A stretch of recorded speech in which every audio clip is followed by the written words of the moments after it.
What's up, guys? Eric Price, Focus Fishing Guide Service, Table Rock Fishing Intel. Got another video fishing report for you for Table Rock in the storage unit again because it's hot, and at least this is in the shade.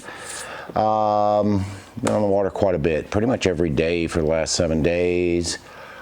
Bites different in different areas of the lake, so we'll kind of get into that here in a minute. Lake level, we are at 914.2, I believe, which puts us 2.8 feet below normal summer pool. Core's basically running water all day long, kicking it up in the afternoons to meet electrical demands. They're getting beaver down to fairly close to normal pool, and they are really dumping bull shoals. So before too much longer, hopefully bull shoals will be back to normal summer pool. Water temperature really hasn't changed that much. Everywhere I go, I'm seeing right around 88, 89 degrees. Was up the Kings yesterday, and it was still, didn't go way up there, but it was still upper 80s. Didn't see any 90s up around Jakey Branch and Sweetwater and all that. So water hasn't warmed up that much. We could certainly use some rain, and there is some rain in the forecast for this weekend, so hopefully that holds true. But we are catching fish pretty much all over the lake, with the exception of one area. But the bite's changing a little bit. We do still have a normal bite, but we'll get into that in a minute. Best way to stay on top of it, best way to know what's going on, you know, check out Table Rock Fishing Intel, guys. We've been posting daily reports. We got several guides doing that. Posting those videos. We just posted another Snowden video. We're getting ready to drop the second half of the big worm video with Stacy King and Mike Roller. And I mean, you just want to see fish catches. There's a ton of fish catches in that. We've got some spoon videos we've got coming out. Got a lot of stuff geared towards summertime fishing, because as most of you know who fish Table Rock, it is not going to change much until we get towards the end of September. Our bites are going to be pretty standard, pretty much stay the same. This will give you some other options, some other things to do. So join Table Rock Fishing Intel and you get access to all that stuff. But if you're coming down, going to fish the lower end of the lake, I'm not going to pull any punches. Lower end sucks. It is the toughest end of the lake to catch fish on right now. You know, a lot of times when we're guiding, especially if I've got kids or I've got inexperienced anglers, we'll use live bait on our drop shot rigs, live night crawlers.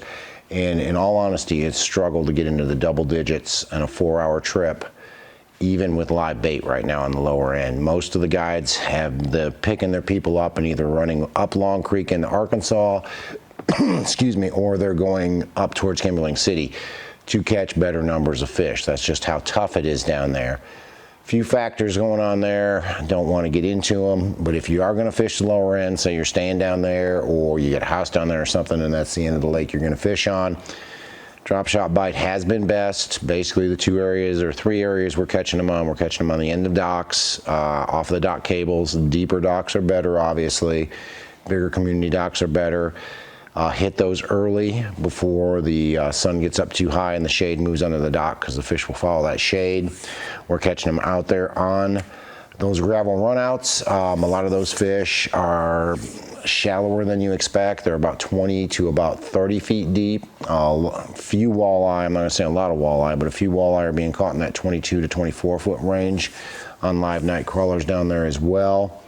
And then we're catching them in treetops. Personally, I'm doing better in trees than I am out on gravel.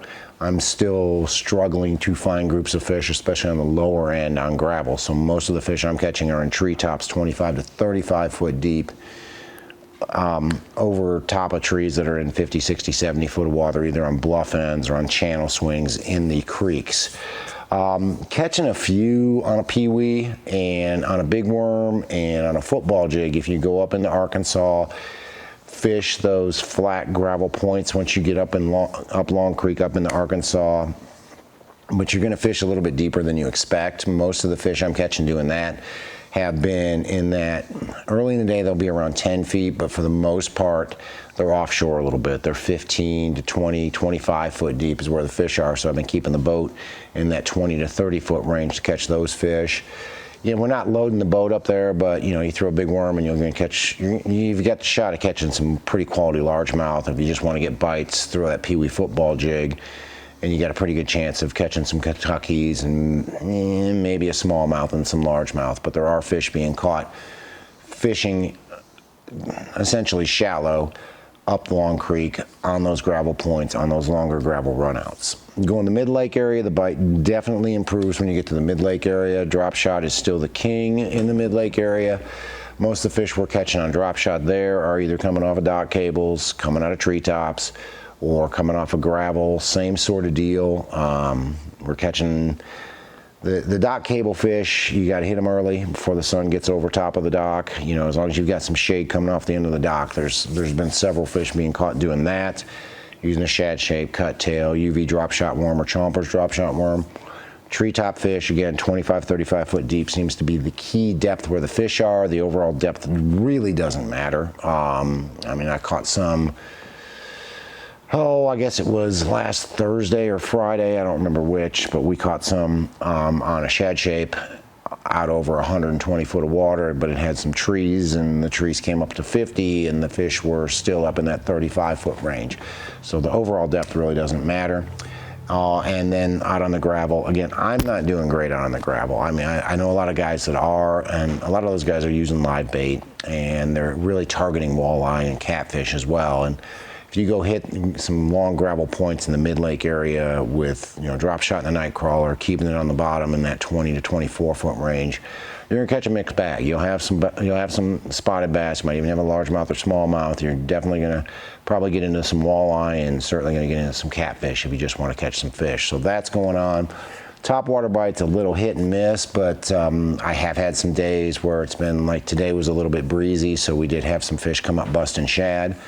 Or if you get a little bit of cloud cover, those fish will come up and bust shad. And I've been throwing either a vixen or a popar or something that works well with a little bit of ripple on the water versus like a surge shad or something. You know, even a whopper plopper's actually been doing pretty good on those topwater fish. And then the jig and worm bite, either a peewee football jig, regular football jig, squirrel head with a bigger worm on it or a Senko on it, and even just a big worm Texas rigged. Again, just like up in the river or up in Long Creek, these fish tend to be a little bit deeper than you expect them to be. Most of them I'm catching are 15 to 20 or even 15 to 25 foot deep. So they're out there off the bank a ways. We're not really catching anything beating the banks right now. Go up into the James. There is a good shallow bite. I'm going to say above 0.12. It gets better the further up you get, especially up around Cape Fear and above, mostly on gravel points. Not really doing great on the bluff ends or bluffs right now. I'm not exactly sure why.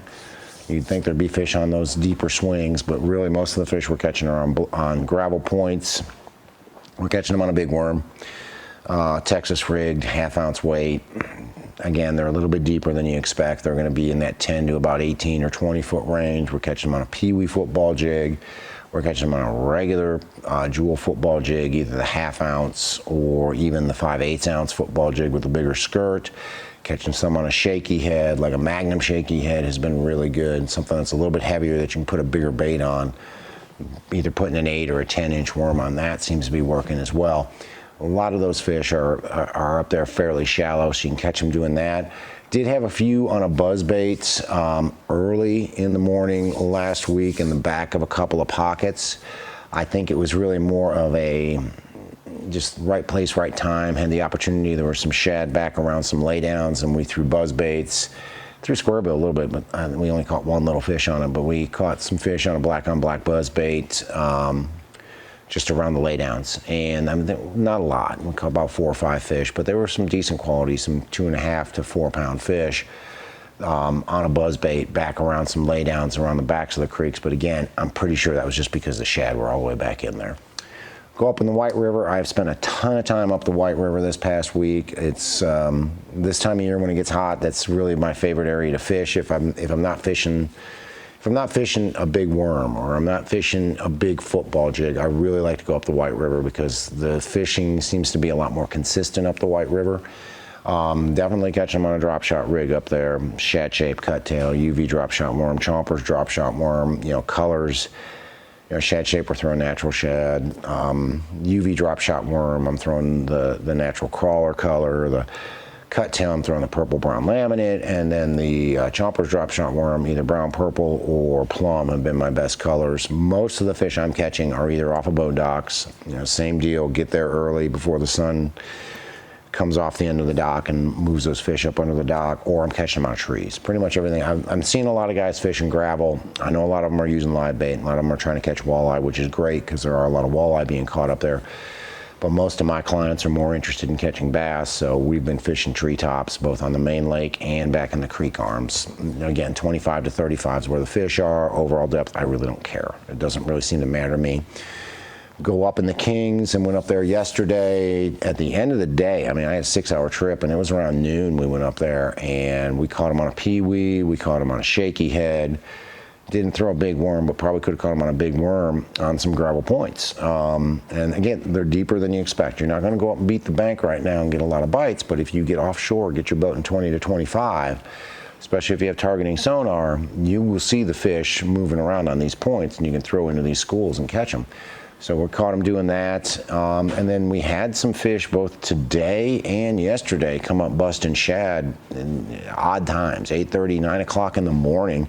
You know, sun's up, a little bit of ripple on the water, and these fish will start chasing shad in some of these deep spots. So it's worth it to have a topwater or a swim bait laying on your deck. We caught more fish on the swim bait today than we did on the topwater, but you know, these fish are up in the water column chasing shad, and most of them were catching drop shot, and they're that 20 to 25 or 30 foot, so they're not that shallow, a big school of shad, or not that deep. Big school of shad comes by, they will come up and bust on them, or if nothing else, with targeting sonar, you can throw a swim bait out there and let it get down to about 20 feet and catch them doing that. Guys, it's hot. I really hope it cools off like they said it's going to this weekend. I mean, with the exception of the dam area, the lake's fishing great. We're catching a lot of fish on every trip. Had multiple, I think yesterday we had close to 40. Today we probably had close to 40. Had a couple of days last week where we had 60, 70 fish. So the bite's good. The bite's good and all over the lake with the exception of the dam area. But a lot of fish being caught, and best way to stay on top of it, best way to know what's going on. Join Table Rock Fishing Intel and get all these reports and videos and everything else. If you like to fish Table Rock, you want to come down and at least know a little something before you get down here, how you're going to catch fish. It really makes sense to join Table Rock Fishing Intel. But if you're coming down, want to hire a guide, give me a call. It's Focus Fishing Guide Service. You can reach me at 417-860-4743. You can either hit my website, Focus Fishing Guide Service, and book online, or just shoot me an email. Either way, I'll get back to you as soon as I can. We'll get something figured out. August is actually, the kids are going back to school, so you know, if you're thinking about maybe going fishing in August, give me a call, because we got some open dates in August. So, but give me a call, we'll get out there, we'll catch some fish and have a good time. But guys, thanks for watching the video. Again, check out Table Rock Fishing Intel if you haven't done so, but thanks for watching. Can't wait to hear from you. We'll see you on the water.